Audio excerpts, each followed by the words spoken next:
அஸ்ஸலாமு அலைக்கும் வரஹ்மத்துல்லாஹி வபரகாத்து. அன்பிக்கினிய சகோதர சகோதரிகளே, பிரமத அன்பர்களே, நண்பர்களே, இது மறைக்கூறும் இறை தூதர்கள் தொடர் காணொலியில் நபி மூசா அலைஹிஸ்ஸலாம் அவர்களுடைய வரலாற்றில் பாகம் 38. இந்த காணொலியில் சூனியக்காரர்கள் சஜிதாவில் விழுந்தார்கள் என்பதை பற்றிய ஒரு முக்கியமான ஒரு செய்தியாக இதை எடுத்துக்கொள்கிறோம். அதாவது, அகிலத்தாரின் இறைவனாகிய மூசா மற்றும் ஹாரூனின் இறைவனை நாங்கள் நம்பிக்கை கொண்டு விட்டோம் என்று கூறினார்கள். நான் உங்களுக்கு அனுமதி அளிப்பதற்கு முன் அவரை நீங்கள் நம்பிவிட்டீர்களா? இது இந்த நகரத்திலிருந்து அதன் உரிமையாளர்களை வெளியேற்றுவதற்காக இங்கே நீங்கள் நிகழ்த்திய சதி திட்டம், சதி வேலை, பின்னர் இதை பற்றி அறிந்து கொள்வீர்கள் என்று ஃபிரௌன் சொல்லி மிரட்டான். உங்களை மாறுகை வெட்டுவேன், பின்னர் உங்கள் அனைவரையும் சிலுவையில் அறைந்து கொள்வேன் என்றும் கூறினார்.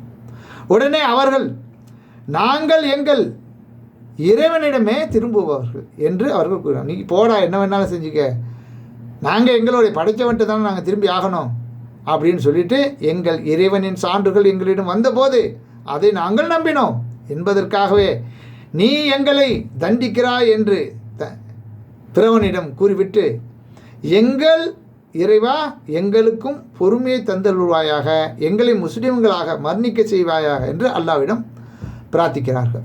ஆக பிறவனுடைய அந்த மிரட்டலுக்கு அஞ்சாமல் என்ன 7வது அத்தியாயத்தில் 120லேருந்து 126 வரலையும் தொடர்ச்சியாக படித்து பாருங்கள். எங்கள் இறைவனிடமிருந்து உண்மை சத்தியம் வந்ததை நாங்கள் அறிந்த பிறகு அது உண்மை என்று ஏற்றுக்கொண்டதற்காக நீ எங்களை தண்டிப்பாயா?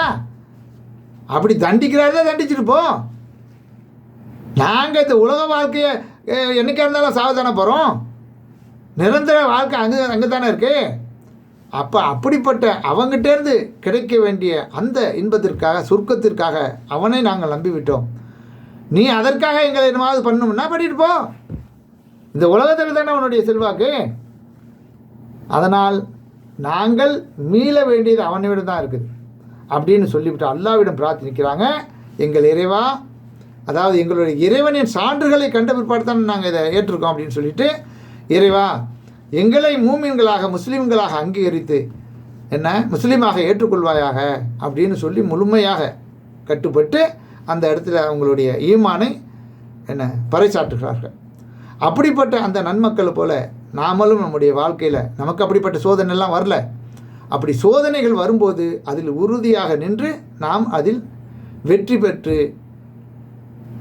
பெற முயற்சிக்க வேண்டும்.